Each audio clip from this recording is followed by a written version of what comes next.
anniversary episode of 80-Bit Podsmash. Happy Anniversary. Where we are your gaming hosts. Goes to grab a beer. Except tonight, it's not beer. Oh, well, we got beer. We do. We That's do. for later. That's later. What do we have tonight? Tonight? We are drinking Suntory Whiskey Toki. Japanese whiskey. Where's the camera? Japanese, yeah. Yeah. Looking good, huh? That's our drink of choice for tonight. We are Yep. going to add beer on later. Yeah, later we're going to add Arrogant Bastard. Ooh, this is a family-friendly Arrogant Bastard podcast. Ale. It's Remember. fine. It's just one swear word. For those of you who don't know, we are a weekly gaming podcast centered around the ideas of culture, art, politics, and other things that we care about, smashing those ideas together and talking about them here. And tonight, we are live, brought to you from Fredericksburg, Virginia.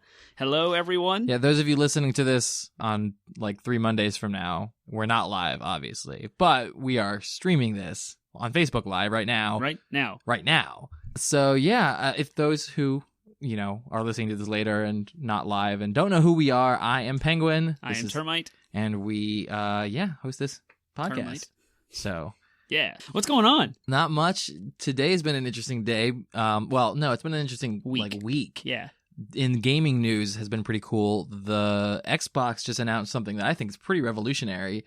Microsoft did, I should say. Yeah. That's pretty revolutionary for what games are going to be in the future, and what they're doing to kind of come up from the bottom. Since Right, PlayStation's dominating everything right now. Yeah, they're doing something interesting. So do you want to describe? Yeah, so it's called All Access, and you can get an Xbox One X or an S, and the prices are different. But basically, you sign a 2-year agreement, and you pay, I only know the price by heart for the X because I looked it up, $35 a month, and you agree to pay that for 2 years. You get the console, you get all access to my Xbox Live Gold, and you get access to Game Pass. So that gives you the free games that come with Gold every month. And you have access to Game Pass, which has over 100 games, all for cheaper than a gym membership. Wow. Amazing. Yeah. It's like a cell phone plan is what I basically understood it as, is you pay a monthly fee for 2 years, and then once you've paid it off, it's yours. Right. The hardware, the Xbox, but then they also give you stuff like you get access to the hardware, and then they give you the Game Pass as well. So if you have no Xbox, you have no game, and you want to jump into Sea of Thieves, how much better deal is it? Yeah. $35 for a month. You still have to. You still have to pay it off once. You do if you cancel. Yeah, if you cancel it early, you still have to pay off the remainder of the bill for the Xbox. Yeah, but I think it's pretty cool. I mean, it gives people who can't just afford to drop $400 on a console. Mm-hmm. It gives them a chance to get it and play it and just kind of pay it off. It's just, like cell phones. It's a no interest loan. And that's pretty cool. Yeah, it's kind of like leasing it, except you own it. I don't know if I would ever do it.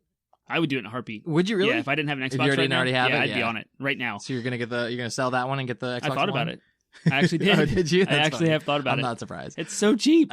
Oh my gosh. Yeah, it's really affordable. I still have a bad taste in my mouth from cell phone plans, so that's why I don't think I don't know if I would ever do it. But it depends. We'll see what the next, if they're gonna do a similar thing with the next generation of consoles, like the Xbox is what I've been calling it. It is cheaper than a gym membership. Gym memberships can run up to $70 a month. If it wasn't for my my work stipulation, that's how much my gym membership is. And I wouldn't say replace it with a console, because obviously physical fitness is way more important for your life than sitting around playing video games. But still, just putting it in perspective, usually you shop in $60 every couple of months, and it'll balance. And buying a new console, $500. You just split all that across the year, and you just say, okay, $35 a month, and I just have everything I need at least get started. And then if there's a game that's not on Game Pass, you can go pick it up, find a discount. So for our listeners who are listening to this 3 weeks later, one of our viewers, our friend Ryan, just challenged Termite here and said that you would seriously pay for a video game console instead of a gym membership. So I would not. That was why his sudden outburst of hey, wait a minute. Yeah, so that is pretty cool. I do think that's a pretty cool system, and I'm interested to see if Sony does something similar. I don't know. This is what's awesome and fascinating about this whole deal is Microsoft being in the back seat, so to speak, to Sony. They've done all of these cool things that are totally consumer friendly. Mm-hmm. So the Game Pass existence, the fact that you can pay X amount of dollars per month and have access to a library of games, including new stuff like State of Decay 2 and Sea of Thieves, brand new exclusive titles. You can get it on Game Pass, and they're just adding the Halo Master Chief Collection on the 1st of September. Yeah, that alone. Then you add the backwards compatibility. So they're doing all this really cool stuff that's like, I guess Microsoft has so much money that they can just whatever, if they here didn't, you go, guys. If they just had good exclusives, like if it wasn't for the fact that like PlayStation just has those games. I mean, Microsoft's making some really good decisions, and I think they're starting. The thing is, though, I think they're starting the next console war early. You know what I mean? Like I think they're laying the foundation now for whenever the next generation of Xbox comes out. They want to get on top again. Those 5 studios that came out over E3. One of them was Ninja Theory. Yeah, so that's pretty cool. Yeah. Before we get into the other video game news, for those who are watching us live, you can see our awesome T-shirts have our logo on them, matching. So if you're into this, if you want to get in on, this, let us know. We'd be happy to work something out. If you are into T-shirts, for our listeners, we have pretty cool T-shirts. They have our logos on them. We haven't been selling them yet, but if you're into it, we can definitely work something out. Yeah. So we'll do something informal. Let us know if you want a T-shirt. Yeah, we'd be happy to have you walk around with our logo and have people be like, what's that a logo for? Mm-hmm. So where can people find us? People can find us on Facebook at 80-Bit Podsmash, which is where many people are watching us now. And you can find us on Twitter. You can find us on Instagram. You can find us on Reddit. And all of it's 80-Bit Podsmash. You can X out the hyphen. It's just 80BIT Podsmash. Yep. .com. That's our landing site for those who want to know, and that's where you can listen to all of our episodes and write comments and see links to all Google Play, iTunes, all that stuff where we have our podcast hosted. We're on Spotify too. We are on Spotify, so you can just stream us. It's super easy. You can see our logo in the background too. This logo was designed by Tristan Napotnik. So if he sees this, T-shirts, all over the place, posters, business cards. We're blowing up, and trying to get our stuff out there. So we're trying to get our word out there. So help us by sharing us, by liking us, by following us on Twitter, tweet at us, or engage with us, give us feedback and responses, give us a rating on iTunes if you listen to us there, and just try and get us anywhere we can. Pull the car over and subscribe to us somewhere and give us a review. So since we don't have a shop yet or anything like that, then you can, if you want a T-shirt, and then just shoot us an email, 80bitpodsmash@gmail.com. It's probably the best way to reach us directly in private. So yeah. Cool. The other video game news that we wanted to talk about that I thought was pretty cool this week was, since it's Gamescom, we're seeing all this cool footage from all these different games that are coming out either next year or this year. Yes. All these games showing footage, and the one that was most exciting to me was CD Projekt Red's game Cyberpunk 2077. That was my game of the E3. The fact that even, and they didn't even show anything at E3. Yeah, they didn't show anything, and I didn't expect them to show gameplay this early, but it looked great. It's a first-person shooter, which was kind of confirmed ahead of time. It was, but it's very much. I mean, it looks like they've got elements of RPGs. It reminded me a lot of Fallout. Actually, it reminded me a lot of Fallout in gameplay. Some Borderlands too, with the kind of the humor or the kind of atmospheric feelings behind it. Had a very not cartoony as Borderlands, but still a kind of jovial or comical cyberpunk. I don't know how to describe it. Right, and it had cyberpunk.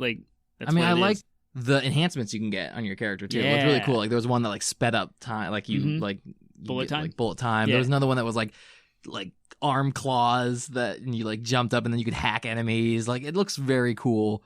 Very different from The Witcher, but in a good way. I think that, they're improving upon kind of it looks like it's got kind of the RPG elements of The Witcher, hopefully the good ones, the kind of open world aspects of The Witcher, but, first person shooter, a little bit better action, a little bit better combat. So I'm super excited. Those are the big video game things. Yeah, I can't this wait. Week. And it's cool. That was the same demo they showed behind curtains at both E3 and Gamescom. And then CD Projekt Red was on the fence about it, whether they should show it. And they're scared to death because they don't know if it's going to be the final product. They're still working on it. And so they're I saw many, many articles and interviews with the developers about how they didn't want to show this to the public at all. But all of the press kind of reported on it from E3 and Gamescom anyway, so we got a feel for what it was. I guess that was kind of, I don't know why they did it, but I'm glad they did, because I think it raises hype, it raises pre-orders, it's good for them, although don't pre-order games. Right. Don't, I can't point because it's off the camp. Don't pre-order games. I have a little bit of pre-orders. It's fine. It's okay. Yeah. Mr. Spider-Man. We're going to talk about that. We're going to talk about that later when we address our topic. Yeah. Okay, but anyway, so CD Projekt Red didn't want to show it off, and they did, and I'm glad they did because it drove hype through through the ceiling. I don't even know what I'm trying to say anymore. Yeah. All right. Well, speaking of hype and things that we like, doing this podcast is our favorite thing. Doing this podcast is our favorite thing. That's why everyone joined live. They just wanted to see that live. That's it. Yeah, that's all right. Bye. Good show, now, guys. You see, that's what we actually do every time we record we do a little bounce. We do. Yeah, every time. So now you guys finally got to see the bounce. Favorite Things is our first segment. It is a time where we update you all on the thing that we're digging this week, the thing that we're into this week, that we're excited about. It could be a game, it could be a show, it could be a book or a movie or food. That's been a thing before. Yeah. So we've done that a lot. I love a lot of food. A lot, yeah. Well, a lot of times I've done food. Mm-hmm. So, yeah, what's your favorite thing this week? So a coworker of mine gave me the Halo 3 Legendary collection thing that was like $150 when it first came out, but just the helmet. Oh, nice. Everyone was disappointed that you couldn't wear it, but it's the helmet of Master Chief. And I have the game already, so I'm not worried about that. But it's just the helmet. It's awesome. And I opened it up and looked at it. It's in brand new condition. It has a very shiny visor. I would show you guys if it wasn't for the ridiculous boxing that it's in. Yeah, he's going to knock over. 20 minutes. Yeah, I'd knock We've over got whiskey everything. glasses and microphones. I would do all that. Just look it up. Yeah. It's the Halo 3 like Legendary Edition. Take a picture and put it on Instagram later. That's a good idea. That's a good idea. Yeah, I'll do that. That's my favorite thing this week. So thank you to Robert Lemaster from Simventions who hooked me up with that. Thanks, Robert. Yeah. My favorite thing, I realized as we did our song that I haven't actually thought of one yet today. Oh, I guess I'll just go with the obvious one, especially since Sarah's watching. Sarah, I know you don't read any Brandon Sanderson, but you really need to, because I'm loving it. I'm blowing it up. So my favorite thing is going to be an easy one for me this week. I'm halfway through Mistborn Book 2. 2 for those who can read. It's awesome. It's the same writer as same writer as Stormlight Archive. Yeah. And which I'm super behind on. You really are, and I think we can all agree that we should be able to talk about spoilers in front of you, because you're spoiler based on our laws. Yeah. You're a spoiler. I can't say jack. Rights have been revoked, especially because you haven't been trying. But anyways, I really haven't. Mistborn's really good. It's his other book series, and I've mentioned before how much I love this author. And Mistborn, anger spread. Yeah, anger spread. There's all the spread. It's happening. Yes, spread are happening. People are liking us and stuff, so we're talking about it as if it's anybody who reads the book series will know what we're talking about. Yeah, Mistborn. That's my favorite thing. It's really good. I'm listening to it, and so those are favorite things. Favorite things is over. By favorite things, while we transition before our next segment, we're gonna pour beer. So let me finish your favorite thing was Mistborn. Again. Yeah. I think you've said that already. No. I said... No. I said Stormlight Archive in one episode, and I said Brandon Sanderson as an author in another episode. So this is the first time I'm actually using Mistborn. It's been in my back pocket. It's my back pocket one. There's a basket on that table that I mentioned a few weeks ago that was my favorite thing in the bathroom. What is a basket necessary for in a guy's room? It's empty. It's just sitting there. Like, I only need a table. What do I need a basket for? Do you have any idea? No. Are you just filling? I am. Okay. I was thinking about this table. Every time I walk into the bathroom, I look at the table, I set my stuff down. I love it. It's like super favorite thing. You did do that as favorite things. Oh, yeah. That's another thing. Oh, my gosh. Ryan just mentioned the thing that should have been both of our favorite things was playing Pathfinder. Playing Pathfinder. Y'all, we played a tabletop RPG for the first time. We've mentioned tabletops before on the podcast, and we've both mentioned how neither of us have ever played them. And it's sort of a shame spot on my nerddom credits. I'm like 32 years old. Yeah, and I've never done any D&D or live role-playing RPG type deal ever. Yeah. And it was probably obvious to you guys that I'd never done that before, because I was taking it way too serious. Oh my gosh, it was so much fun. At first, and then I kind of got into it. It was so much fun. Termite was... We should save some of the details, though, because I want to do a whole episode about it. That's fair. That's why I took so many notes, which somebody was making fun of me for. Can I at least talk about how different our approach to things was in Pathfinder? You can always highlight the differences between Penguin and Termite. Termite is so frustrating, but also hilarious, because I literally started a bar fight immediately. Right off the bat. Right off the really? bat. Like, literally the first thing that we could interact with. Penguin's like, hey, Hell Knights suck. Hell Knights suck. And then the Hell Knight was like, what you say to me? I said you suck. And then they punched me in the face and started a fight. And we ended up in jail. Awesome. And it was great. Yep. Our GM said we would have ended up in a fight anyways, so I just like to think that I sped things along. Got us there. Supposedly. It was great. Right. So, yes, that was a little extra favorite thing. So was Pathfinder. Shout out to our listener in Peru. Yes, listener who to is Peru. listening to us out of the continental United States. Cheers. Cheers to him. I wish there was a way we could provide you with everything we're drinking, but ABC laws and shipping laws, I'm going to look into those things. Maybe someday we'll send you something. That'd be awesome. We could do like an 80-bit Podsmash gift box, beer gift box thing. Ooh. Like drink the beers that we've drunk in each episode. Like each episode, awesome. Like each beer's labeled with an episode. Yep. Future marketing, guys. Kind of like the nativity, not the nativity. What are they called? The Advent beer. No, the nativity calendar. You know, the thing where you get a beer every day for 24 days leading up to Christmas. The nativity. Calendar. Where you get a beer. If you guys would be into that, we'd be into that. I'd be into that. And we'd make it happen. Yeah, a lot of work. We'll make it happen. We'll make it happen. Yeah. Yeah. So that is favorite things for the day. DLC.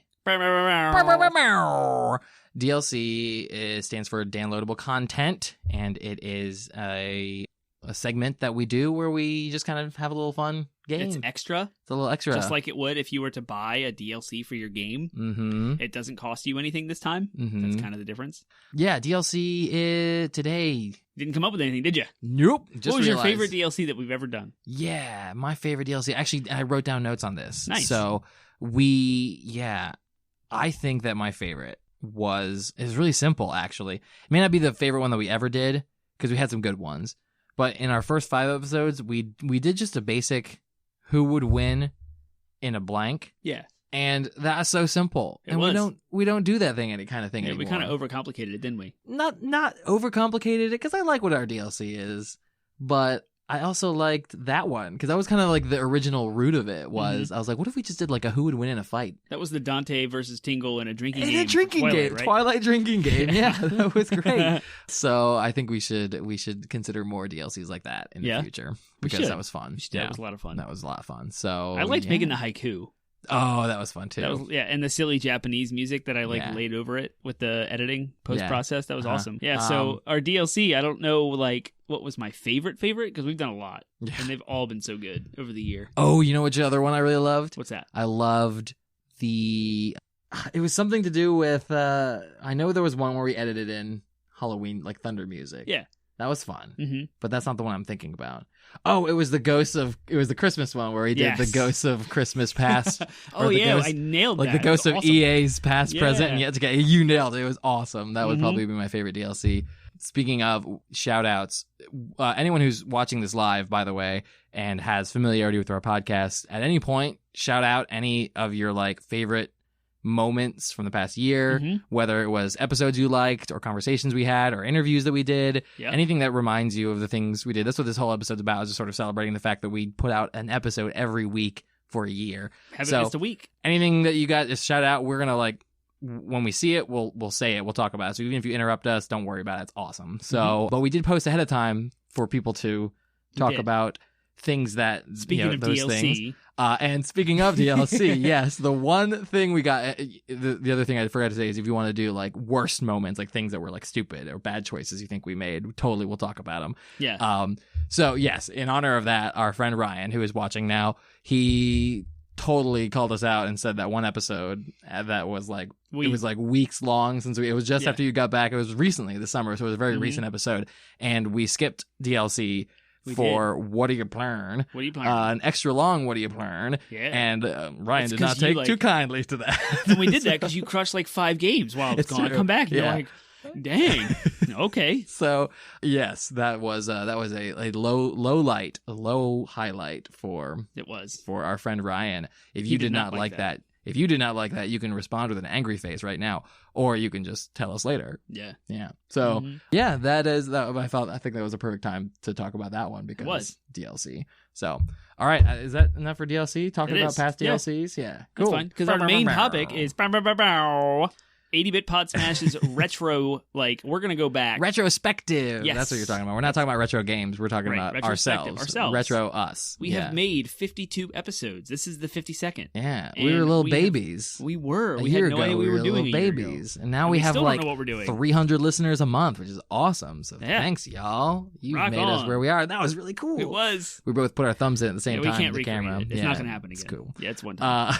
So we're going to go through all of the like our favorite stuff. We kind of listen to the first few episodes to get like notes or like take in like things we did like. Yeah, because this time last year we were just about to launch, and we had recorded and were therefore editing like 5 episodes. So we had pre-recorded 5 episodes to give us a lead, and then we he says.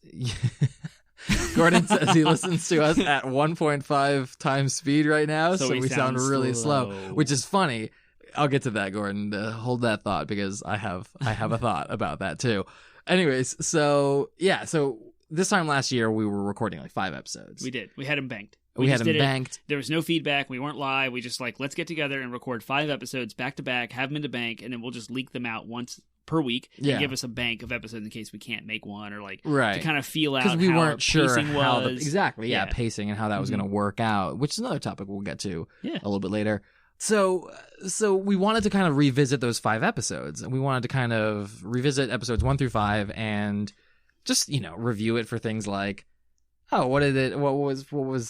what was good, what was bad, what were some strong points that we made, what were some weak points that we made, just kind of get a general sense as to what we thought, or if we wanted to add anything to the conversations that we had. So we did that. Anyway, so that's what we're going to start with. We're going to start with sort of a retrospective on the first 5 episodes, and just kind of our thoughts and comments that we have. I only have information on the first 3. Yeah, it's fine. So if you want to fill in some gaps and refresh my memory, I can just kind of do it off the cuff for 4 or 5. Yeah, that's fine. I loved 4 because we interviewed Kristen. Yes. And we got to shout her out too. Yes, absolutely. We'll do that when we get there. So it's funny because she's live now too with her podcast. She is. So, that's a thing. Anyway, so episode 1, that was the very first one we did. It wasn't actually the very first one we did because we did episode 0, but we're going to skip episode 0. I listened to episode 0, so I actually got 4. Okay, fine. Then do you have thoughts about episode 0? It's just about us. It was kind of magical to think back on what we were when we started and trying to introduce everyone to the world, us to the world. If you guys haven't listened to episode 0 and you have joined us somewhere between 0 and 52, go back and listen to 0. It's kind of like our gaming history, what we like and dislike, our favorite genres, who we are as people. Like, it was pretty cool. Like, I just kind of had that refresh. Like, we're such noobs to the podcasting world. I still feel like a noob to the podcasting world, but it really was like babies. We had no clue what we were doing. I just remember it being, I considered that episode a test episode. Like, I was happy enough with it that I was fine publishing it. But really, it was just, we were literally just testing the waters. We were trying to get a feel for our dynamic and our chemistry. All right, so we were talking about episode 1. Yeah, so we did a little bit on episode 0. Episode 1 was when we talked about video games and art, and we kind of came out of the gate really strong with a very contentious topic. Not that contentious. I don't think anyone in the gaming industry now really. Yeah, everyone's kind of on the side of art.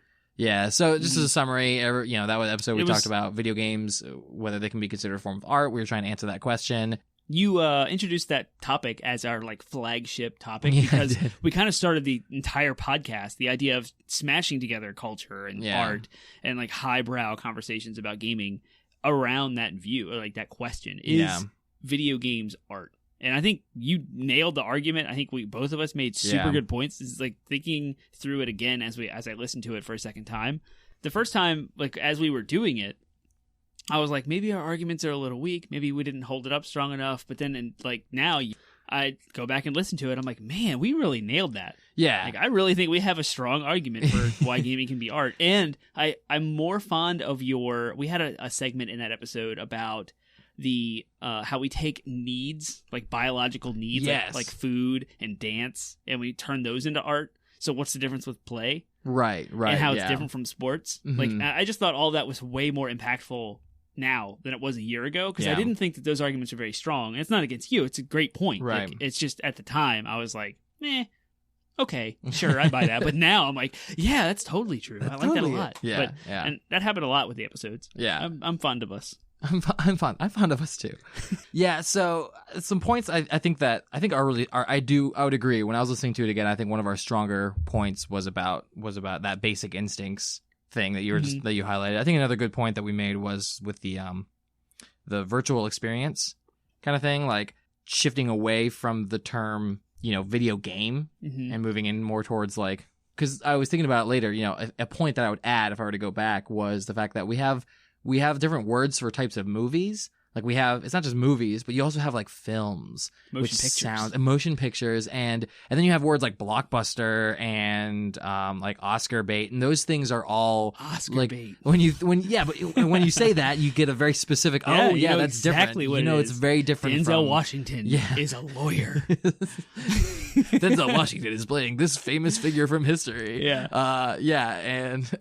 So you think about, when you hear those words, you think about something completely different. Mm-hmm. And I think that we need something like that for video games, because the word video game is no longer like good enough to describe what they can be. Mm-hmm. So I don't know what. I have a new thought with this. Yeah. We call the Olympics the Olympic Games. Right. Because I was thinking a video game could still hold true to like esports and MOBAs. Right. Because it is just that competitive. Yeah, absolutely. It's not, there is story like interwoven, there's lore there. But the idea of like gaming, turning video games as instead of video experience. I like video experience for most of what console gaming is outside of the competitive arena. Right. And I think the competitive arena can still benefit from being called a video game. Yeah. Because like the Olympic Games, you're competing at a really high level. Yeah. Like I'm gonna coin a term here, and if and when this podcast blows up and becomes like, you know, the next biggest thing, and Penguin, no yeah, if. well, It's so a I mean, yeah, when Penguin and Termite are like the official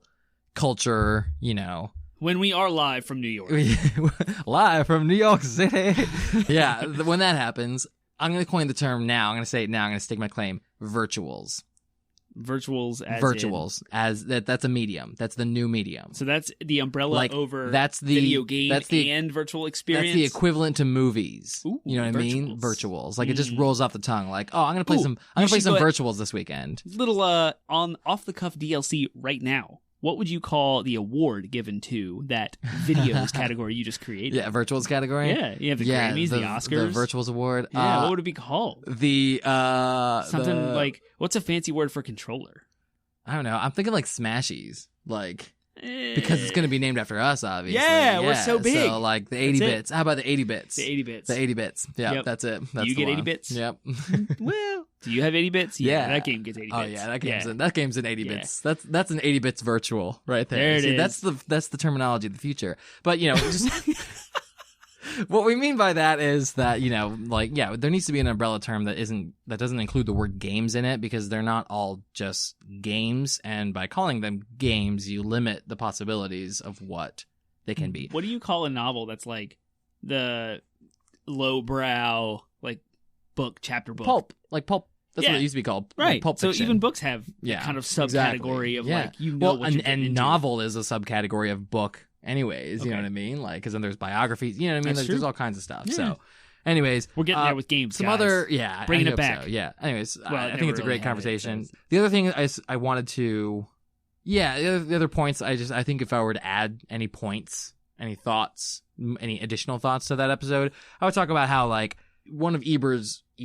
Roger Ebert's points was like, crushed it. Yeah, movies or video games are never going to be compared with the greats or whatever. And I'm like, but can movies really, like, are any movies really, at the end of the day, are any movies comparable with the greats either? And essentially movies are just glorified novels too. Because, you know, that was one of his points too, was he was like, oh yeah, like if video games, one of what he would respond to our idea of virtual experiences, he would say, well, then at that point they're just closer to movies, or they're closer to novels. Mm-hmm. And I'm like, okay, well, movies are just novels too, except they've got like, they're shot with a camera. Right. You know what I mean? Like, or they're just radio plays with camera. You know what I mean? Mm-hmm. So, and you know, novels are just an advancement of like cave people around the fire. You know what I mean? Like telling stories. So that's what artistic mediums always build off one another. They do. So anyways, they iterate.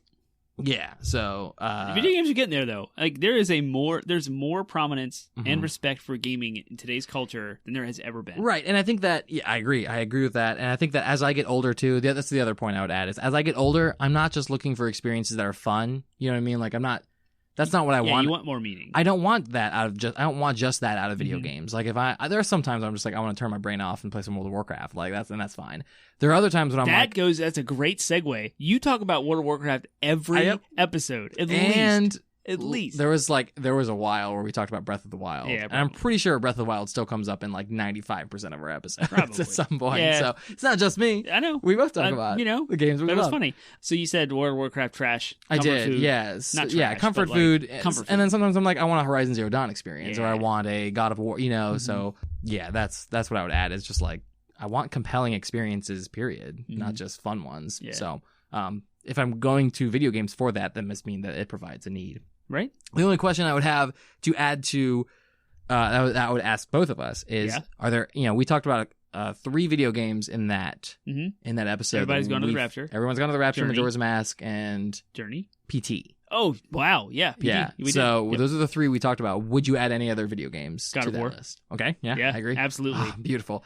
I would add Horizon Zero Dawn. Yeah. Yeah. Yeah. Because of the story, like Mhm. the story they tell, and again the gameplay, and the story play off one Both another. of those are Sony exclusives, by the way, Yeah. for PlayStation 4. I would also add Hellblade. By Oh, far. I haven't played it yet. Oh, it's so good. A year ago, Yeah. I just looked at these magazines on my shelf right here, and I just looked up like a year ago what was going on in the industry. I looked up Game Informer from a year ago, and Hellblade: Senua's Sacrifice was on the review list. talked about it. We did. We talked about it in one of those Phenomenal episodes game. that I Yeah. listened to. Awesome. Is you brought it up, and I was like, oh yeah, Hellblade. If there's that is the 2017 epitome of art. Yeah, exactly. Yeah. So yeah, that's the When it things. comes to video games. If it comes to video games, that's what I would add. Yeah. So, okay, cool. We can probably move on to episode 2 now. Yes. So, episode 2, what were your thoughts? So those of us who are joining us now, we're talking about our entire year that we have spent with our podcast, and we're kind of going through some of the first couple of episodes that we've revisited, so to speak, to add to or criticize ourselves with arguments that we've made or didn't. So for that, episode 2 is a topic about pre-order culture and how it's affecting gaming. Yeah. The biggest thing that has happened, actually just happened, over the last couple of months, and that's Best Buy, GameStop, and Amazon all got rid of completely their discounts on pre-orders or used games, etc. So it was so crazy listening to this episode after this just happened. I know, because I was like, oh my gosh, because everything we were talking about how there are pre-order incentives that the retailers themselves offer, such as Amazon had 20% off all the pre-order games, which is super enticing to someone like me who wants to save a little bit of money. Like that was friendly people, yeah. So and then Best Buy had their membership that cost like $30 a year that you could get a 20% off discount as well. Yeah. So Prime costs $100, Best Buy costs $35, but was relegated to just gaming. And then GameStop had this like super membership that gave you 20% extra trade-in value and 20% off used games.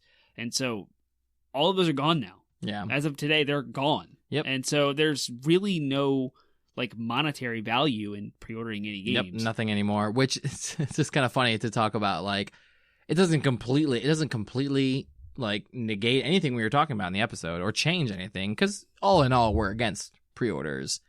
But we also acknowledged in that episode like the incentives and the value that pre-order can have. Yeah. It's just kind of funny how like only a year and like things can completely change. They do. And the context completely change. So now I would even say for myself, I would even be more reluctant, careful like about what games I pre-order. And that's for me, and that's not for everyone. Right. But for myself, I'm like, yeah, if I now have to pay the full $60 for a game, which I know sounds extremely, and we've talked about pricing and all that it's stuff. It's going up, man. I'm telling you. I get it, and I accept it. But $70 still, is the new norm.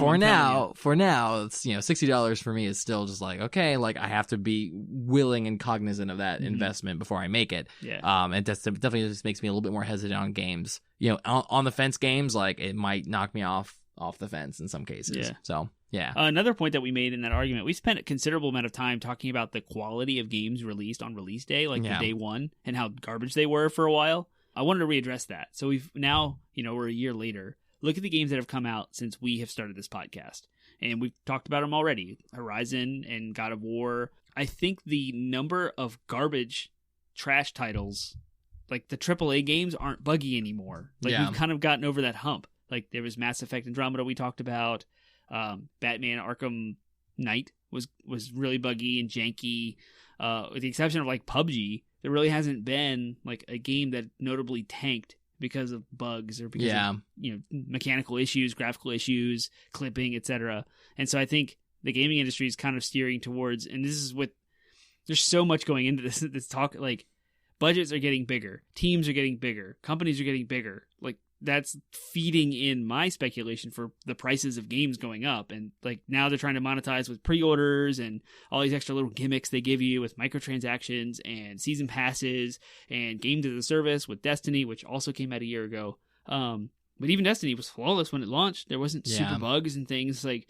So I think even this past year has kind of changed my perception of games are buggy day one. Don't pre-order because they're going to be janky when they come out. Like, it might have just been a good year though. It might have just been a good year. It's because really, we recorded that episode in 2017. We did, and it was still bad. And just because it happens to be 2018 and it happens to be a little bit better this year doesn't necessarily indicate that it's going to stay better. Although we are hopeful. Like so far, things have been pretty good. And even our indie games, like low budget games, are good. Yeah, like Celeste, Chasm, and Messenger just came out today.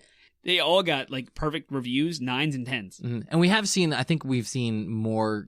I think one of the changes I would indicate is like more game companies are being hesitant about putting release dates. They are like they're way more careful. Out of the 3 games we saw at 4 games that Sony featured in E3, we only got release dates on one of them, and that was because it was coming out this year. Yeah, and that was Spider-Man, which is coming out like next month, like soon.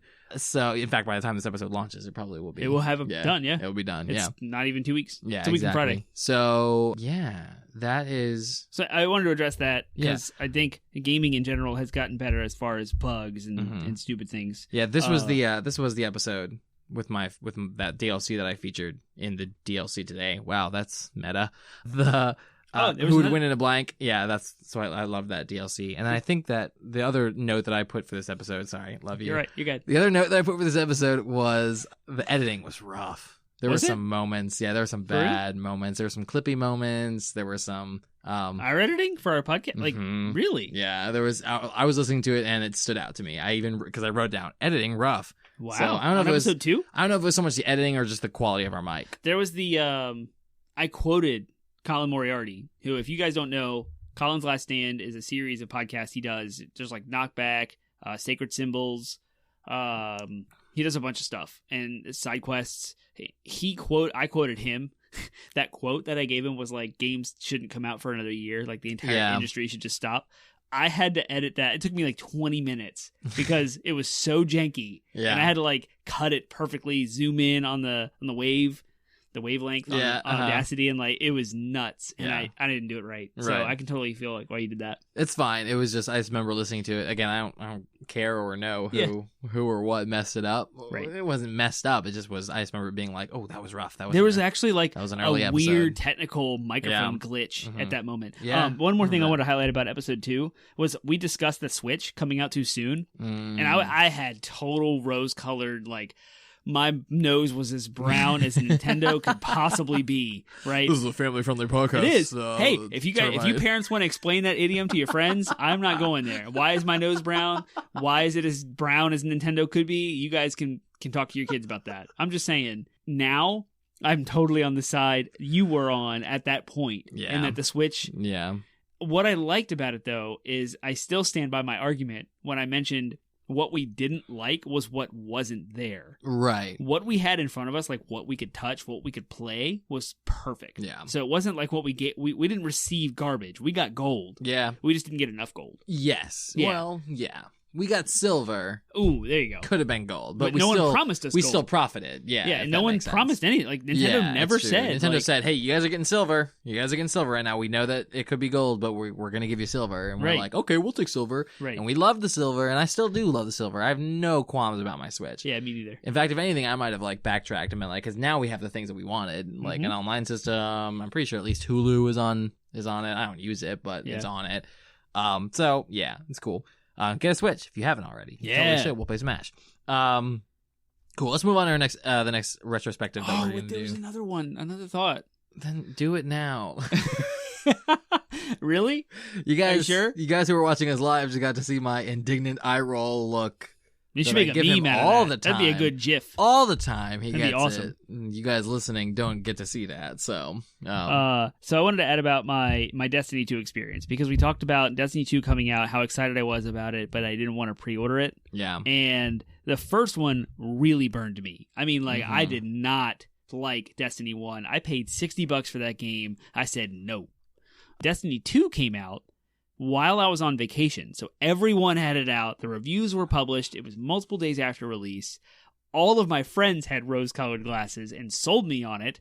I got it. Yep, you did. And you were one of them. I got it. And so were countless other friends of ours. We did get some really good experiences. We even talked about it on the podcast. But I just thought it was really funny because I was saying, wait when you pre-order. Don't pre-order games, like wait. And that was a perfect example of waiting. Yeah. That, I waited a week after. I didn't pre-order it. I just bought it. You didn't either, yeah. But some people did. A lot of people did. Yeah. And it was a really fun experience, but was not worth $60. Yeah. I did trade in a bunch of games. I traded in a bunch of games and got it super discounted, so I felt validated in doing it. Did play it for a while. Hilarious. Today, it's free. Yeah. Anyone who's got a PlayStation really Plus subscription. I just learned that too. Yep, I was so download mad. it right now. The DLC is discounted, but if they really wanted people to buy or pre-order Forsaken, they would have offered the entire first 2 DLCs. Doesn't for free Forsaken? as well. Oh, yeah. I don't know their stupid pricing model. To get Forsaken, it's considered a different DLC than the first 2 that already come out. Ridiculous. So there's 2 different subscription models. It's like $100 for this game. Yeah, is basically it's what insane. it is. It's insane. It's so that's only for people, that's for anyone who wants to get in on it. Like, without having the Destiny 2, it's still like $80 for people who have the base game. It's ridiculous. That's how to do DLC. Like, I'm interested. Not tastefully. I'm interested in it. I'm super interested. Like, it looks fun. I would play it. I'm super mad they killed off Nathan Fillion's character. They did. Cade 6. Cade 6 is dead. Spoilers, but that's part of their marketing, so not spoilers. Yeah, but now that Destiny 2 is free, like vanilla Destiny 2 or whatever. I know they patch the servers, they patch the game kind of like an MMO where everything changes by retro. It just has to. And you just don't have access to certain things. I'm totally willing to go back into the free, whatever you get, and play some new but I'm not dropping raids and stuff. Yeah, but I'm not paying no money on it. It's even still $20. It's still $20 for both the DLCs. They should have made those free. They should. The original ones, like the ones that have already come out. They should have made before Forsaken. Curse of Osiris and Warmind. I think are the 2 DLCs. They should have made those completely free. That'd be sweet. Yeah, but whatever. I understand what they're doing. They're trying to elevate the player base to get people to buy Forsaken. But it's just funny because we literally talked about Destiny 2 in that episode, in episode 2, about pre-order culture and how that game still bit me even though I waited. Yeah. Dang it. All right, let's move on Spider-Man. now to episode 3. I don't have much for this one, but we were talking. That was the one where we talked about timelessness in games. So yeah, has your view changed? It did. Something. Okay. I again put more stock into your argument than at the time. So it was something. It was your programming today for the audience of tomorrow. You talked about how timelessness or true timelessness comes from learning what your audience might like in the future. Yeah. And looking at that in today. So Mario Sunshine was one of the examples where it fails to meet the mechanics of tomorrow, but it met the graphics, the tone, and the fun, the feel of today. But Mario 3, which is timeless, you could make it again today and it would be just as awesome as it was when it first came out. So those are the 2 kind of different things we talked about. Ocarina of Time didn't really meet you love it, you think it's timeless as I'll get out, but it's just I still don't think it holds up to the timelessness factor. You were talking about how janky the mechanics are. Yeah, it is. I don't think it is. I play it and I'm like, this is so. I mean, I would agree the graphics are rough, but the gameplay feels so solid to me. I mean, the Z-Lock system is foundational for today. Yeah, and but everything uses it. Nothing but it didn't feel good going back to the original one. I was like, I disagree. It's the fine. camera's all It's over okay. the place, and clipping happens, and it gets jumbled up The in the middle of a biggest fight, and you're trying to shoot your bow, and there's too much going on. The biggest didn't thing work. that I would, if we were to record this episode tonight, I would put forth the argument that timelessness is hard to pin down, but I think that we can all agree that I like the word. I think I use the word classic more than timeless. So when where one of us might say, "Oh, that game is timeless," I think that the word that I tend to use is, "Oh, that game is a classic," because it's a little bit more subjective, but it's also something that a lot of people can agree on. Because even you would say, "Ocarina of Time is not it's timeless, but it's such a classic," and I think classic really captures that sense of like this game is still enjoyable while also still being fairly subjectively subject to nostalgia. Mm-hmm. So, and that's where you talked about nostalgia a lot. Because I think that nostalgia really, when it comes to that conversation of timeless, I mean, really, we should have titled that episode "Timeless versus Nostalgia." We should, you know what I mean? That's what it devolved into. That's what it ended up being. Was there was so much. You can't talk about a game being timeless without talking about how the subjectivity of nostalgia always comes into play. It does. So. It does. I like that we disagree in that episode. Yeah. I think we should talk about more topics in which we disagree. Yeah. That would be, we need to find some things that we disagree more on. We've had some episodes. We did PC versus console that we disagreed on. That was good. But a lot of our topics we tend to agree on. Yeah. And I would like to see more where we disagree. Yeah. Sure. Be interesting. Or at least a few. Every once in a while. Yeah. We'll have a topip where we're like going head to head. We might. Battle of the minds, if you will. We might have a couple of good ones coming up soon that we disagree on. Yeah. Cool. All right. Anything else that you wanted to talk about in that episode? I liked your Shakespeare era theater versus today. Again, that was kind of cool to kind of hear again because I'd forgotten about it. It was gone. You talked about specifically how in the olden days it was up to the producers of the show, the actors, if you will, to get the audience's attention. Yep. And it was awesome. It's kind of the root of the precedent we have today of going to a movie theater or a concert. If you go to a concert, you don't stand up in front of somebody. If you go to a movie, you don't have your phone out with the lights on. You don't talk. Yeah. So like those are our norms, our social norms. Well, back in Shakespearean days, it was the social norm was to show up and just be jovial with your friends and hope that the theater was good enough to grab your attention. And so they did things like shouting to grab your attention or like saying certain types of phrases in old Shakespearean language. But like, soft, that's the one that I talked about. But soft. Yeah. No, that's the social norm, if you will. We've been trained for the last several hundred years to, when we are in a theater, whether it's a movie theater or a theater, we've been trained to when the lights go down, you shut up. Right. And you better not look at your cell phone.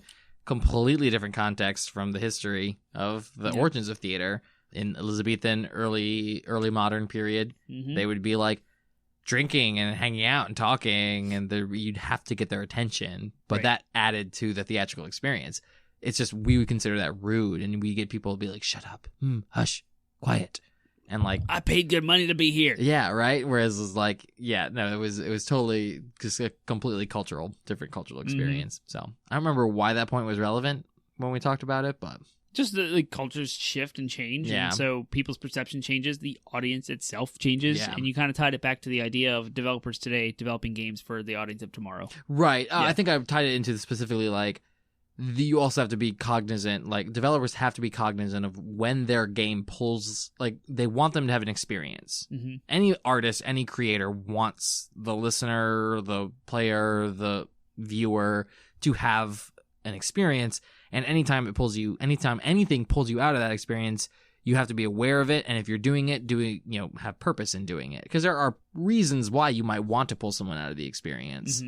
But, if a developer is like, I want them to have this fun adventure, you have to be aware of the fact that, like, your graphics might ruin that adventure or the mechanics, the difficulty of the mechanics or whatever. Like you experienced in Mario Sunshine, pulled you out of the experience because you were having trouble with it. So it's not so much like, you just want to, it wasn't so much to say like, oh yeah, cultures change and you never know when people are going to not want to pay attention to stuff anymore. It was more of an indictment to say like, you have to be aware of the fact that like, that is something that every content creator, whether they were a playwright or a podcaster, has to be aware of, is what pulls them out of the experience. So cool. Let's move on to episode 4. We interviewed Kristen Cordino. We did. So shout out Kristen. Yeah, shout out Kristen. So shout out to her. That was a fun episode to listen to to record. It was our first interview. And so there were some rough parts. There were some things that if we were to go back, I think we've improved upon our interviews. There's going to be an interview episode that drops right before this one. Yep. And it was with my sister-in-law, Brianna, and it was awesome. And I think we've learned a lot since then. So it would be interesting to kind of compare and contrast those two interview episodes. Yeah. But yeah, it's just so... But it was pretty... I still think it was a pretty good episode. Like episode 4, I mean, with Kristen. It was. I think that we're natural interviewers, personally. Like, I really think that some of our stronger episodes over the past year have been our interviews that we've been lucky and fortunate to be able to put together. Right. Like, I think we've put together a pretty good sampling of what I would want to interview people. Mhm. Like those are the kinds, the people who are involved in the community and in the industry. The people we haven't, we interviewed 5 people so far. Kristen, we've had guests, A-Ray. at least Kristen, A-Ray, our wives, yeah, and Brianna, and then we also did Matt.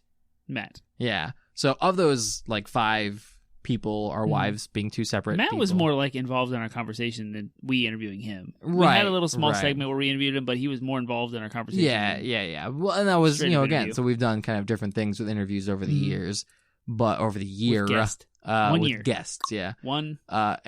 It's funny that we counted our wives as one when our wives are 2 separate people. We don't have, we don't share one a wife. episode with our wives. Just for the record, we don't share a wife. That would be really weird. We're not that although Christian. Our wives we're share. not that type of Christian. That's a different one. That's a different flavor. But anyway, so yeah, interviews I think we've improved upon, but at the same time I also think that that's some of our stronger episodes, and I really like interviewing. I really want to do more interview episodes and put those together, or even just guest episodes altogether. DLC right now. If you could interview any person, guys, you guys have gotten 3 DLCs. I know, it's going to happen. If you could interview any person right now for our podcast, who would it be? Oh man, anyone. Gosh, but it would have to, 80-bit Podsmash. Do dead people count? No. Okay, like, any living person. Alive, yeah. All right. Oh man, like if you could book someone. I know this is like a simple one. This isn't someone that a lot of people know, but I'm an anime fan. I've talked about it many times on the podcast, and there's this girl on YouTube who does English translations of anime music. Her name is Amanda Lee. And she goes by I think Amalie is her YouTube name. I don't know why, but I just want to talk to her about that process. Yeah. Like I want to talk to her because I listen to her music all the time, and it's just like the thing that it's so weird because that's what I listen to these days is I listen to like Naruto songs translated into English. All right. And that's what it's not the only thing I listen to, but it's like, it's definitely like, I'll be like, I'll drive the podcast. I want to get pumped. I want to listen to Naruto music. Yeah. And that's, so I would if she ever listens to this podcast, I would love to interview her and talk about anime and talk about like her process in making those songs. I think it's really cool. So yeah, that's a random one. I would like to interview, and this is a tie between 2 people, but they both do a show together, but they also have their own shows. One of them is Greg Miller from Kinda Funny. Mm-hmm. So if you go to YouTube /Kinda Funny or Kinda Funny Games, he has a slew of podcasts, like everything. On the same level, Andrea Renee from What's Good Games.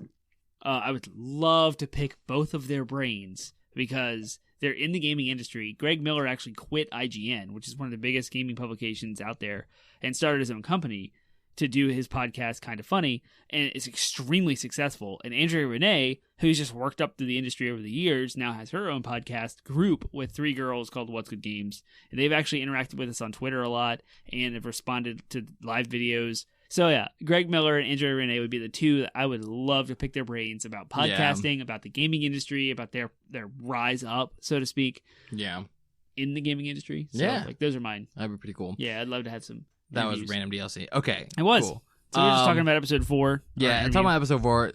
I would say the other notes I wrote down, like while I was listening to that episode, was number 1, really nice hearing someone else talk. Yeah. Just because we edit our episodes, we do our own editing, and I mean, there's a reason why I don't go back and listen to the episodes. There's a reason why I have to, we had to set aside time to actually listen to our episodes, first 5 episodes, is because I hear our voices so often that it's so it's not bad. It's not bad. It's just I'm just hear Termite here talk a lot, and I hear myself talk a lot, and boy, I'm hard on myself. I'm always editing my stuff. That's awkward. But yeah, so just being able to hear someone else's voice, I almost want to go back and just listen to all of our interview episodes just because I enjoy listening to other people talk. Yeah. And then the other note that I wrote down was this is actually the first time we tackled toxicity. Yeah. In the gaming community. And it's been kind of a running theme in our podcast was kind of talking about toxicity and really tackling that problem. And this is the first time we really kind of highlighted that was when we were talking to Kristen about what it's like to be a woman in the gaming community and the kind of weird random prejudices that she faces. I just remember at the time it was highlighted by Overwatch. Yeah. And she was talking about how as a female you join an Overwatch team and people all of a sudden like either flirt with you, or think you're not any good. Like your skills are bad. Well, she specifically also talked about how like a coworker, like someone somewhere outside of the gaming like circles, just a random coworker. She mentioned how like, oh, I play Ocarina of Time, and that person started quizzing her, like, oh, she had to prove you herself. played Ocarina of Time, huh? So how did you get through this puzzle in the water temple? Yeah. I have never been challenged in my life like that no before. One does that to That's us. ridiculous. I don't say like, oh yeah, I'm a huge Horizon Zero Dawn fan, and they're like, oh really? Did you get the platinum? Yeah. Did you do that? When you are fighting crocolisks or whatever they're called, gaping maws, whatever they're called, like, do you shoot them at the belly with a fire arrow, or do you shoot them in the belly with a? Be like, no, I put it on story difficulty mode. Now one shot them in the head with whatever arrow I feel like using. Yeah, because that's so. What are you gonna do? Yeah, exactly. Exactly. I thought that was just completely ridiculous prejudice that they face, and so just kind of re-listening to that, I was like, oh yeah, we've actually touched on that many times, and that was kind of the first time that it's showed up in the podcast. Yep. All right, we gotta rush through. Why? We don't have to rush. We have all night. I want to rush through. I want to rush through, but that's the only notes I had. And since you didn't listen to the episode, do you have anything else? I want to talk about the fact that you started with boats. Yeah. And we kind of ended that. Yeah, that stopped. And that was really funny. Yeah. I don't really have anything else to add about that. I just noticed it. Listeners, and this is not necessarily for our live people because you guys have been coming in and out. This is more for our listeners, anybody. If you want us to bring back the boats, we'll bring back the boats. If you don't want us to bring back the boats, we won't bring back the boats. We nixed the boats because the only feedback we got on the boats was Stop. That was dumb. But like, for anyone who's listened to our previous episodes and are like, I loved the boats, I want you to come up with boats, more boats, then we'll bring back the boats. We'll put it on a t-shirt. #, bring back the boats. If we could have a t-shirt store, it would be awesome to have a little funny t-shirts about bring back the boats. Yeah, our Indian penguins, tiny little driving a boat. Jokes. Little avatar penguin is driving a boat, and Termite's face bombing. Yeah, funny. I stayed on a destroyer for a week. Yeah, that happened. Oh yeah. See, I did. See, so boats. I could talk about that. Like, it's still a thing. It's not a thing. I'm not going to do it. Don't do it. Unless you guys really want me to do it. But so far, the feedback has been stop with the boats. Yeah. But for those who don't know what we're talking about, who've only listened to like more recent episodes, at the beginning, because there were 2 episodes in a row where I said this is our flagship episode. It was episode 0 and episode 1. I thought it was going to be this awesome running joke that every episode was our flagship episode, and we just keep going. Like, well, so I decided instead of a flagship, each episode was going to be a different boat. I'm actually really kind of glad that I stopped it. You'd have ran out. Because like 52 episodes in now, yeah, like I would be scraping the bottom of the barrel. I'd be like, you'd have to get into like the canoe episode. This is the paddle worse boat. Of that. No, like you'd have to get into the classes of different types of ships. Like the destroyer is one ship, but there's the Ashley Burke class destroyer versus like the I don't even know the other ones. I would only know be getting into this is and the Black Pearl cruisers. Yeah, and then you have to start naming individual ships and pop culture, and like it would just get. It would have devolved. It would have devolved real quickly. So I don't particularly want to bring back the boats, but if you all really, really want me to, then I might do one like every 4 or something like that. So another thing I wanted to talk about in general, kind of overall, you know, we're looking back at a year of our podcast. We didn't get to episode 5. We'll get there. No, you want to let's do it now. Okay, do it now. Go. All right, finally. Retrospective on episode 5. Yeah, what was episode 5 about? Episode 5 was about personalities and video games, which I thought was actually ended up being one of our stronger episodes. Yeah. I wasn't. How do you feel about that now? Listening to it, I thought it was one of our more.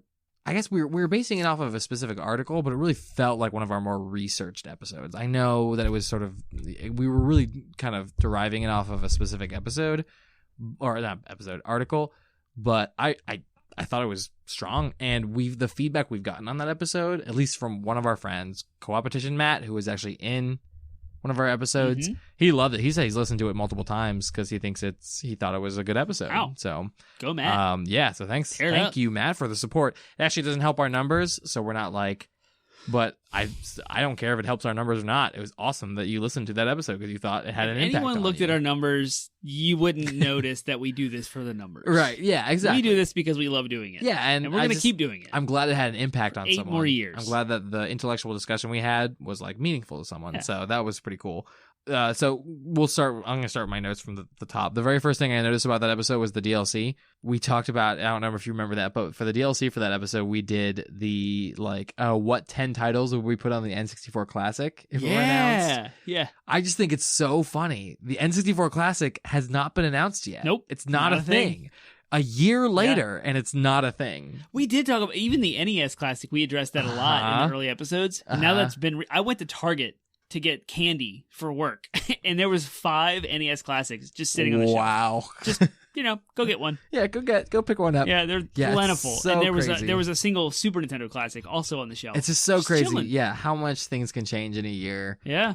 It's just really fun. And I was so livid about Nintendo canceling those things. Yeah. Yeah, now they're just everywhere. Now they're everywhere. And then, but the N64 Classic, we were convinced that it was going to be, like, we said it. We're like, oh, we're expecting this to be announced within the next few months. It wasn't. But not even E3. Never Nothing happened. from E3. Like, they had put this patent in, and that was what kind of sparked our speculation. Not even our speculation, the internet speculation. And then it's like almost like it's not a thing. And they may be just holding their cards and really focusing on the Switch right now. I'm really hoping that they include Nintendo 64 games eventually with the Nintendo Online, the Switch Online service they're doing. Like, right now it's just NES. I hope they just kind of fold it into that. That'd be sweet. And get them on the Switch, get them online. Yeah, that'd be awesome. I'll play you in Tetrisphere. Let's go. Play some Pod Racer. I think that was on our list. Star Wars Episode 1 Racer. Rogue Squadron was on our list. Rogue Squadron. So I just thought that was really funny, that DLC, because we were convinced. We were like, oh, this is going to be announced within the next few months. And it never was. So Rogue Squadron. You found it. Good. He pulled it out. He pulled it out. He's showing Rogue Squadron to the camera for those who are This listening episode later. just devolves into a show and tell. Yeah, basically. No, we're not doing that. Show and tell. Yeah.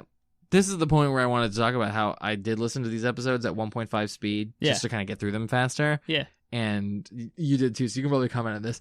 Listening to us talk at a faster speed was so funny because it sounded like we were frantic. We're like, and then this, and then this, and then this, and this, and this, and I'm so excited about this, and this is great. So, Gordon, when you listen to that at 2 times speed later, or 1.5 speed later, it's gonna just sound ridiculous. Yeah. So, but that's what it sounded like. It sounded like we were so...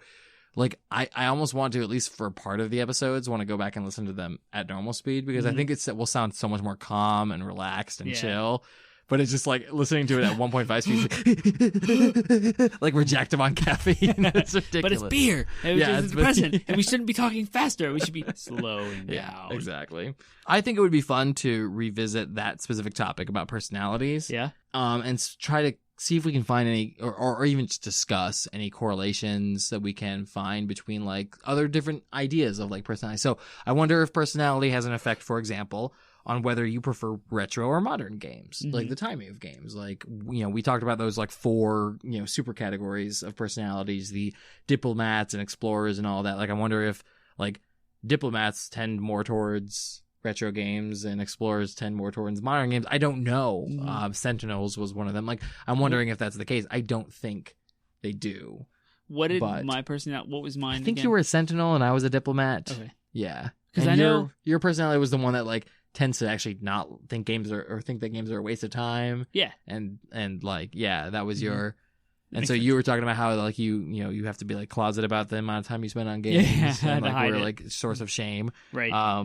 Yeah, so that's an interesting discussion because I just had this with you at the ABC store when we were purchasing this about how we didn't like. Do you want to revisit old things that you know are good, or do you want to explore new things that might or may not be good? Right, and I do think that some of that has got to be associated with like your personality, and that's the thing. It might not be your Myers-Briggs personality, but it's still a part of your personality. So it would be fun to, and that's what I think I'm getting at, is I think it would be fun to revisit that topic of personality with a different test, but maybe divorce it from the Myers-Briggs, and maybe not even talk about a personality test like at all, and just sort of talk about like the complexity of personality and the different things that make it up. Have you seen the one with the numbers around the face of a clock? Yeah, and you have to, and it's like spiky. It's spiky, and you have like neighboring personalities that you tend to like gravitate toward in some circumstances, and so it was way more complex. And to me, it was more realistic and more detailed than Myers-Briggs. But I'm apparently the achiever, which I thought was hilarious because I love trophies. Yeah, and like true. I need to have something on my PlayStation. That'd be good. Profile I think we should like, do. I think we should the test we should do. A trophy. The test that I've been into recently is D&D alignments. Yes. Yes. Are you chaotic good? Are you chaotic? Oh my gosh, we're getting blown up. We're getting some spren. We're getting some love spren and happiness. Happy spren, like spren. Yeah, that's good. That's good. I like to see that. Me too. Yeah, I want the D&D alignments. I want to because I'm chaotic neutral. And I am lawful good. He's so lawful good, and it was hilarious. He was like, I don't like that these people are talking about their slaves. And then our GM was like, well, actually, slavery is legal here. And me and Ryan were like, ha, lawful good. You have to obey the law. That made me so mad. And I'm like, I'm chaotic neutral, so I can screw these guys as much as I want based on my morals. So Penguin is referring to a game of Pathfinder that we played about a week ago. We mentioned this at the start of this episode. And we want to do an entire episode about it. So we got to hide the details until we have the full episode that can walk through our entire game about it. But I do think that it's actually fun. Like recently, it's so fun. Again, when we first recorded this episode, I was all about, maybe not all about Myers-Briggs, but like Myers-Briggs was like, when I think about personality, I think of that Myers-Briggs. Now I'm like, oh my gosh, I just think everyone should take their D&D alignment quiz and figure out what their alignment is, because it's super important to know what your moral alignment is. It is. Yeah, it's super important. And it's just funny because it does.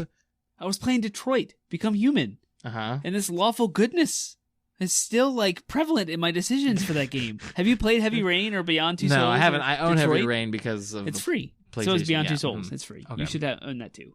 But I just made this decision. I was like, okay, you are an android. You are no different to me than this laptop that's in front of me that's recording our podcast right now. Someone in our humanity has made you and printed circuit boards on you. You might be AI, sentient, etc., but you are still at your core a machine. And I made decisions that were like valuing human life over these androids who are deviants that deviate from their code and kind of act on their own. And there's like this whole speech about how we're deviants and yet, we're free and we can make our own decisions and we should be able to be treated equally. And there's all these like heavy-handed civil rights movements, tones and stuff. Yeah. Like, no, you are a machine. If you're breaking the law and you're attacking a cop, I'm going to shoot you in the belly. And that happened. But the game is programmed to lawful good. This is why you lawful good people are scary. It was funny. It was hilarious. It was like, it's not hilarious. You lawful good, I'm gonna kill you. You're chaotic good. What's the difference I'm chaotic neutral. Oh, neutral. I'm sorry. Yeah, no, my goodness is all really just how my chaos. The way I describe chaotic neutral versus chaotic evil. No, sorry. The way I describe chaotic neutral versus true neutral.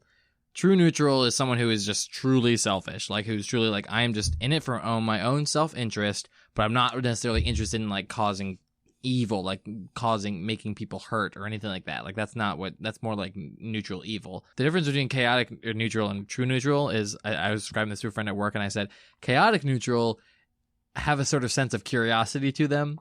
So it's like, I'm going to just do something because I want to see what happens.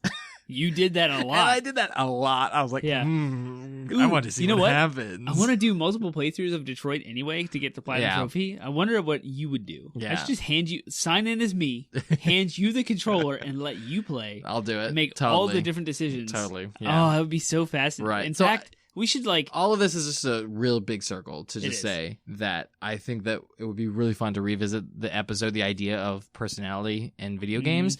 But necessarily, like, maybe then kind of take it away from the Myers-Briggs, which we focused on a lot in that episode because we were basing it off of an article. And instead focus on kind of either some different personality types or just, like, talk about personality more from an abstract point of view. Yeah. Cool. Oh, there were some weird sound stuff in that episode, too. There was a point in the episode where it sounded like we had stopped recording and started again at a different time or whatever. Like, literally the episode sounded like the quality of the sound sounded different. I think what probably happened is we probably paused the episode to like go fill up our beers or something and then started it again. Like, I think that literally is what happened. Interesting. It was just weird because I was listening to it and I was like, that sounded so different than when we started. And there was also a slight whine in the background that I could hear even listening to it. Weird. Like medium on my head, like these earbuds. I was like, I can hear this kind of like a wee. I think a lot of that. That's unfortunate. Sorry, audience. Yeah. So that was our equipment has improved by a lot. As you can anyone see. just joining the podcast, like just listening for the first time, you should probably listen to our like later episodes. Mm-hmm. That's not saying that I think the content in our earlier episodes is great, but we did have some technical difficulties when we first started. Let's spend the next year just re-recording everything. Yeah, just literally like get a transcript of our episodes and re-record them. Yeah, no, that's not gonna happen. What I was thinking about, and this is something I'm just floating by you now. This is like off the cuff. This is like live off the cuff. This is like the stuff that we would talk about in meetings. That we're talking about now. Yeah, what are we gonna do? This is for you live people. Lay it on me. I was considering there's a lot of podcasts will archive their old episodes. I was thinking that we number our episodes right now. We do. What might be a wise thing going forward? I'm not saying we're going to archive our episodes right away, but maybe going forward, we could archive a lot of our older episodes, especially the ones that happened before our equipment upgrades. Yeah. And then get rid of the numbering and just title each episode. Ooh. So the episode is, gaming and beer drinking, or gaming and we are going to do another beer pairing episode. Gaming and food. You know what I mean? Like, yeah, we are going to do another beer pairing episode because we loved it. It was so much fun. It was a lot of fun. Maybe with some video this time so you guys can see things. Yeah. I really have to pee. That's fine. You can hold it. Well, we're pretty much done. We're almost done. All right. So can you hold it? Maybe. You are dancing. I'm dancing. But we're live. I'm dancing. That's a Borderlands reference. Yeah. Okay, cool. Well, that's all in the future. I want to just kind of make our last question for the last 3 minutes. What you got? And that is just, what are lessons you think we've learned? What are ways that we've improved? And what are things just kind of, what have you learned about podcasting since we started? Just do it. Yeah. Just get out there, make your content. Yeah. Don't be worried about your research and your planning and your script and your questions and your structure. Just get on the mic. Just get out there and start talking. If you're passionate about what you are talking about, it's going to come out. It's going to be good. Because every single episode, almost 100%, I'm like, well, every episode I as we're recording, we're done, right? We shut it down that night. I'm like, man, I could have said this. I could have done that. Yeah. And then I go back and listen to it. I'm like, it was amazing. Yeah. It's still, even after a year, I'm still pleasantly surprised by how good our podcasts are. Yeah. I think the thing I was so worried about was what if we get behind? What if we fall behind? What if we run into a circumstance where we just can't get an episode out that week? The only time we ever missed a deadline was one episode, and we only missed it by a few hours. Yep. And it was just because of a simple, it wasn't because we were editing it at the last minute or anything like that. Right. It was just a simple misunderstanding, a mix up. Yep. That's all it was. I'm actually, it was kind of funny because I was glad that we did end up recording 5 episodes from the beginning. Me too. I was glad we did because that gave us a lot of time. We didn't end up catching up until really the beginning of the summer. Yep. So we have had to pull some stops in order to get episodes out this summer because of some difficult things. But the fact that we've gotten through the entire summer. We did. And with all of my trips and all of the things happening, exactly. Vacations and stuff. And I guess that was another lessons learned is this is hard. It is hard. It's hard. It is. It's a lot of work. So despite is. the fact that we're talking about we are proud of the work that we've done. It's hard work. We're putting in the work, and we're also having to do this while doing 9 to 5 jobs, and then being husbands and being in your case being a father, and it's just it's hard work. It is, and we have to a lot of time. So sometimes if we don't do Instagram posts as often as we like we're just trying. We try to be gracious to ourselves and hope that one day. I mean, y'all, we have grown substantially in the last month, and we thank you so much for your support, and we really want to engage with you guys more. So anytime you any episode or any thought that you have where you're oh yeah, I love that, please send us a Gmail. I don't care. Communicate with us some way, shape, or form, or talk to us in person. That's what we want our podcast to be, one where we engage with our audience as well. Because we've been experiencing growth and we've been loving it, and we're super excited. Yeah. Someday in the future, maybe we can do this full time, and we can provide you with tons more content, more shows, more everything. Yep. We would love for that. That's our dream for the podcast. In the meantime, we're just happy you guys are here, and we're happy that you guys are enjoying it. Yeah. So we have to foundationally grow slowly enough that we can adapt to the extra demand on the fly. So we want to add video, we want to add Twitch streams, we want to add Patreons. We have so many things we want to do, but we just need the followers. And right. Once we get the followers, we can grow with you guys. And so the more people we have, the more we can grow and the more we can do and devote more time to this.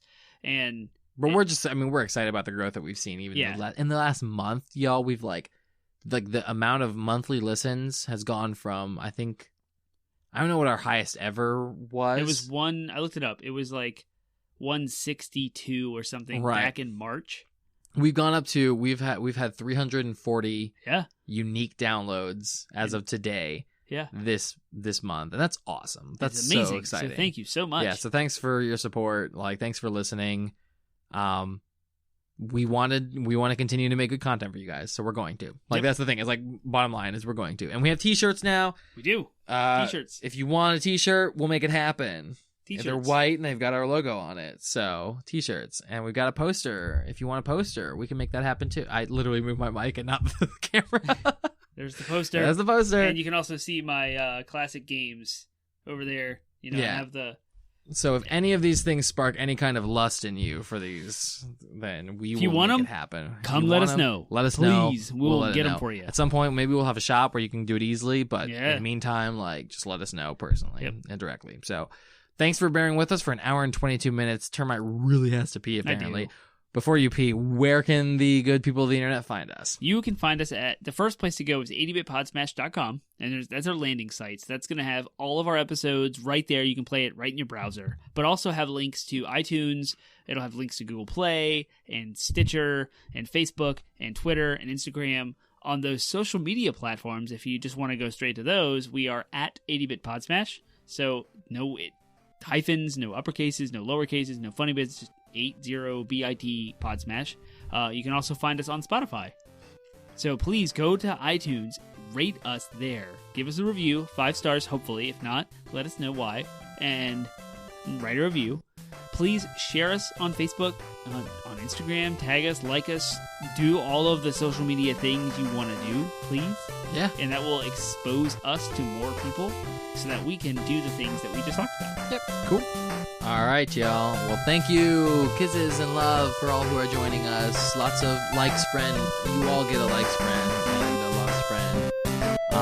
For those who don't know what Sprint are, I apologize. Likes and loves all around for joining us, and have a good week, everybody. Thank you. Bye. See you next week.